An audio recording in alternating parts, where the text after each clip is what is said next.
This is Taiku number 69, 69th Taiku in the Babylonian Talmud. And it seems that during this time that I read these Taikus, Taiku means an unresolved, unanswered question. It's been just an layover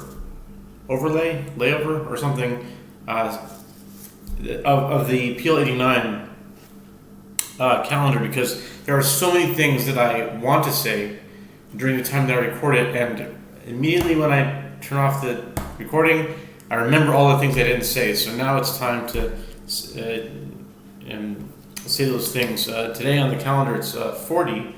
40 is the third day of Elul, box 40, and 40 is the numerical value of David.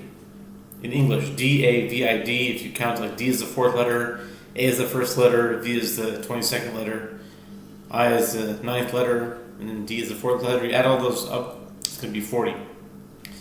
And I saw someone named David today. Now, David's a pretty common name, and you might see someone named David more than just on this day. But what's interesting is that the numbers of today and the PL 89 are 40 and 29, because it's not just Hebrew, it's also the Gregorian calendar. So 40 is the 3 of Elul, but the August 27th would be 29. And if you add 40 and 29 together, of course, you'll get 69. And this is the 69th Taiku, so that's the takeaway, pun intended.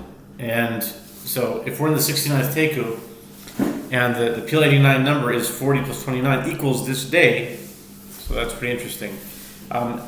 These types of things happen every single day. And it's not like I read something into it. It's it comes and I see it, and it wasn't set up from beforehand. So this might be a study of some type of number theory, mixed together with some kind of quantum theory of everything. And how do numbers? What really are numbers? They're symbols. They're conveyors of information, but how does this all work? I haven't seen an explanation of this so far. So anyway, back to the 69th Taiku, which today on the PL 89 is 40 and 29, which equals 69.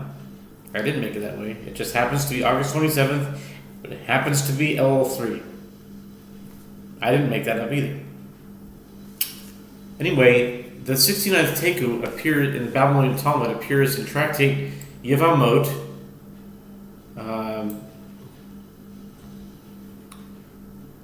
page 116b. Let's start with the words Ika Beinayu de Argilhu Ketata. The practical difference between them is in a case where he initiated a quarrel. In this situation, there is no concern that she might knowingly lie, as she loves him. However, due to the quarrel between them, she might not be meticulous in her investigations. I'm not sure, that was coming from something else. This is a new question, and this is actually the takeaway right here. A dilemma was raised before the sages. Eid echad b'ketata mahu. My time the eid echad meheman.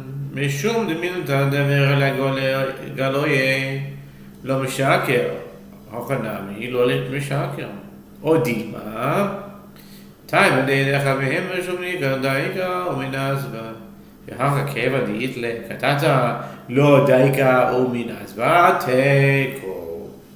This will be the 69th. This is the 69th Taiku in the Babylonian Talmud. A dilemma was raised before the sages. If there was one witness who testified that the husband died in a case that involved a quarrel between them,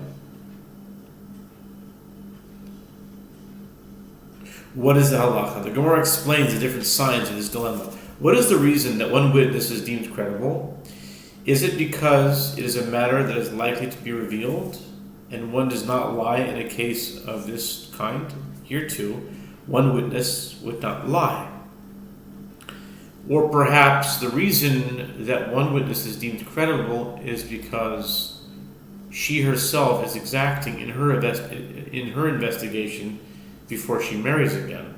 And here, since there is a quarrel between them, she is not exacting in her investigation before she marries again, despite the testimony of the witness. The Gemara comments, Taiku, the question shall stand unresolved.